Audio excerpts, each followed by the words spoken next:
चला महत्त्वाच्या बातमीने सुरुवात करूयात. अभिनेत्री विशाखा सुभेदार यांचा मुलगा सध्या कुवेतमध्ये अडकलाय. विशाखा यांचा मुलगा लंडनला निघाला होता आणि मुंबईवरून निघालेलं त्याचं विमान कुवेतमध्ये उतरवण्यात आलं. मात्र आखाती देशांमध्ये वाढलेल्या तणावपूर्ण परिस्थितीच्या पार्श्वभूमीवर सर्व उड्डाणं रद्द करण्यात आली आहेत. विशाखा यांचा मुलगा 4 दिवसांपासून कुवेतमधील एका हॉटेलमध्ये. अशातच विशाखा सुभेदार यांनी पंतप्रधान नरेंद्र मोदी, मुख्यमंत्री देवेंद्र फडणवीस, उपमुख्यमंत्री एकनाथ शिंदे आणि मनसे अध्यक्ष राज ठाकरे यांना मदतीसाठी आवाहन केलंय. विशाखा सुभेदार यांनी रडत रडतच एक व्हिडिओ शेअर केलाय. तिथली परिस्थिती गंभीर असून त्याला भारतात परत आणण्याची व्यवस्था करावी अशी विनंती विशाखा सुभेदार यांनी केली आहे.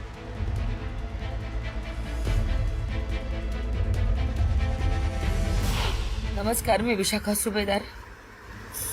माझी महाराष्ट्राचे मुख्यमंत्री देवेंद्र फडणवीस साहेब आणि आपल्या देशाचे पंतप्रधान नरेंद्र मोदीजी यांना विनंती आहे. माझा मुलगा लंडनच्या प्रवासाला निघाला होता, पण कुवेतमध्ये त्याचं लेओव्हर असल्यामुळे त्याचं फ्लाईट तिथे उतरवण्यात आलं. पण गेले 4 दिवस एअर स्पेस नसल्यामुळे सगळ्या देशाला माहिती विमानं रद्द केली आहेत आणि माझा मुलगा गेली 4 दिवस कुवेतमध्ये अडकला आहे. आणि आता तिथली परिस्थिती गंभीर होत चालली. आपण बातम्यांमध्ये पाहतोय, तो स्वतः तिथे अनुभवतोय. अनेक ड्रोन हल्ले तिथे होत आहेत. आत्ता त्याला एका हॉटेलमध्ये एअरलाईन सर्व्हिसेसनी त्याची व्यवस्था केलेली आहे. इंडियन एम्बेसीनी कुवेतमध्ये असलेले त्यांनी तिथे व्यवस्था केलेली आहे. परंतु आता त्यांना भारतात परत आणण्याची व्यवस्था करावी. जसं दुबईच्या लोकांना परत आणलं गेलं तसंच कुवेतमध्ये सुद्धा आपले भारतीय अडकले, त्यांना परत आणण्याची व्यवस्था करावी अशी माझी त्यांना कळकळीची विनंती आहे.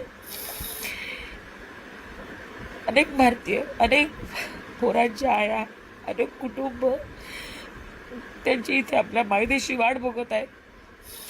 तर लवकरात लवकर त्यांना सुद्धा आणण्याची व्यवस्था करावी.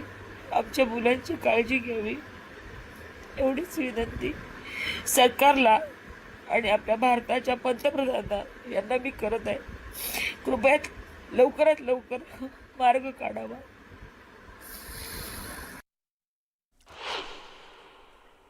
चला, एकूण काय घडामोडी घडतात याचबद्दल आपण जाणून घेणार आहोत. आमचे प्रतिनिधी प्रशांत बाग आपल्याबरोबर आहे.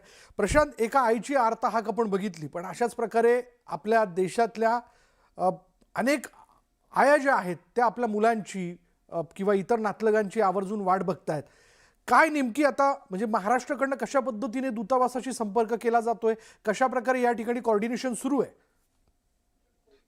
विशाखा, अत्यंत महत्वाच्या मुद्द्याला तू स्पर्श केलाय की अनेक मातांची आर्त हाक ही पोचते का? सरळ सोट सांगायचं, जी माहिती आपण घेतोय त्यानुसार जी माहिती आपल्याला आहे ही आर्त हाक पोहोचलेली आहे. केंद्र सरकार, राज्य सरकार यांच्या माध्यमातून नियमित संपर्क सुरू आहे.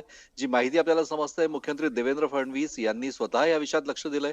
आपल्याला हेही माहिती की दुबईवरनं सुद्धा अनेक जणांना स्टार एअरच्या 2 विमानानं भारतात आता एक थोड्या वेळात ते पोहोचतायत. कुवेतला सुद्धा ज्या प्रकारे एअरबेसची जागा मिळते, ज्या लोकांना परत यायचंय, लेओव्हर म्हणून जितक्या वेळ विमानतळावर ते थांबलेले आहेत त्यांना परत आणण्यासाठी केंद्र सरकार आणि राज्य सरकार दोघं सुद्धा प्रयत्नशील आहे. पण तोपर्यंत त्यांना कोणतीही अडचण येऊ नये याकरता प्रत्येक एम्बेसी जी आपली त्या ठिकाणी आहे, कुवेतमध्ये असलेली भारतीय एम्बेसी ही सुद्धा या विद्यार्थ्यांच्या संपर्कात आहे. जितके स्थानिक भारतीय त्या ठिकाणी अडकलेले आहेत त्यांच्याही संपर्कात आहेत. जे लेओव्हर मध्ये अडकलेले पॅसेंजर्स आहेत त्या सगळ्यांच्या संपर्कात आहेत. या सगळ्यांचा डेटा हा एकत्रित करण्यात आलेला आहे. ज्या लोकांना परत यायचं आहे, ज्या लोकांना भारतात यायचंय किंवा पुढच्या कनेक्टिंग फ्लाईटने जर त्यांना दुसऱ्या कोणत्या देशात जायचं असेल, जसं विशाखा सुभेदार यांचा मुलगा हा लंडनला निघाला होता, आणखी लेओव्हर साठी त्या ठिकाणी थांबला होता, तर लेओव्हर साठी म्हणून सुद्धा जितके अडकलेले आहेत त्यांचा पुढचा प्रवास जो आहे तो परत मायदेशी किंवा अजून त्यांच्या इच्छित स्थळी जर त्यांना जायचं असेल तर त्याकरता योग्य नियोजन करणं हे इंडियन एम्बेसीकडनं अत्यंत युद्ध पातळीवर सुरू आहे. जसा एअरबेस ओपन होतो तसा योग्य त्या फ्लाईटच्या माध्यमातून त्यांना आणण्यात येईल. पण तोपर्यंत त्यांची त्या ठिकाणी असलेली सुरक्षा याला प्राथमिक प्राधान्य अत्यंत महत्वाने दिलेलं केलेलं आहे. त्या ठिकाणी असलेल्या हॉटेलमध्येही व्यवस्था केली आहे. एम्बेसी त्यांच्या संपर्कात आहे. नुसतं विशाखा सुभेदार यांचा मुलगा नाही तर या पद्धतीनं जितके लोक अटकलेत किंवा जितके स्थानिक सुद्धा भारतीय वेगळ्या कामानिमित्त त्या ठिकाणी गेलेत त्या सगळ्यांच्या संपर्कात एम्बेसी आहे. ही अत्यंत महत्वाची आणि दिलासा देणारी गोष्ट आहे. हो, ही खरी गोष्ट आहे की युद्धजन्य परिस्थिती असल्यामुळे प्रत्येक एअरबेसवर वेगवेगळ्या प्रकारच्या अडचणी येतात. दुबई एअरपोर्टची हानी झालेली आपल्याला माहिती आहे. DXBची परिस्थिती कशी झाली ती आपल्याला माहिती आहे. त्यामुळे असलेले दोन्ही विमानतळ आणखीन त्याचबरोबर कुवेत मधली जी परिस्थिती, अबुधाबी मधली परिस्थिती या सगळ्याच परिस्थितीवर ताजी घडामोडी घेण्यासारखी आहे आणि त्याचबरोबर जे युद्धजन्य परिस्थिती बरोबर.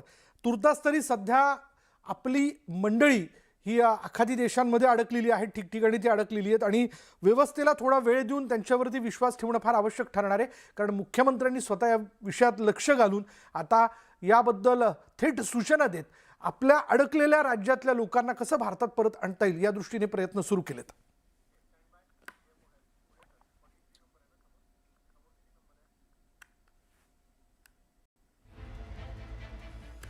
आखाती देशांमध्ये सध्या युद्धाची भीषण परिस्थिती निर्माण झाली असून तिथे अडकलेल्या मराठी बांधवांसाठी राज्य सरकार सरसावलंय. स्वतः मुख्यमंत्री देवेंद्र फडणवीस या संपूर्ण परिस्थितीवर बारीक लक्ष ठेवून असून राज्य सरकारने आता मदतीकरता एक विशेष व्हॉट्सॲप हेल्पलाईन जारी केली आहे.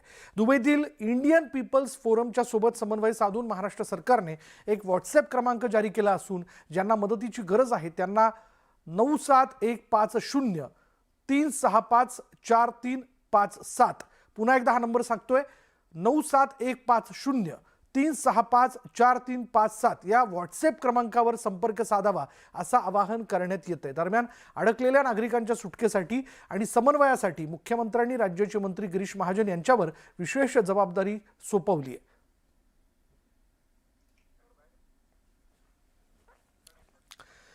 दुबईसह UAEमध्ये अडकलेल्या महाराष्ट्रातील नागरिकांसाठी उपमुख्यमंत्री एकनाथ शिंदे यांनी विशेष विमानांची व्यवस्था केली आहे. आज दुपारी फुजेरा एअरपोर्टवरून स्टार एअरची 2 विशेष विमानं उड्डाण करणार आहेत.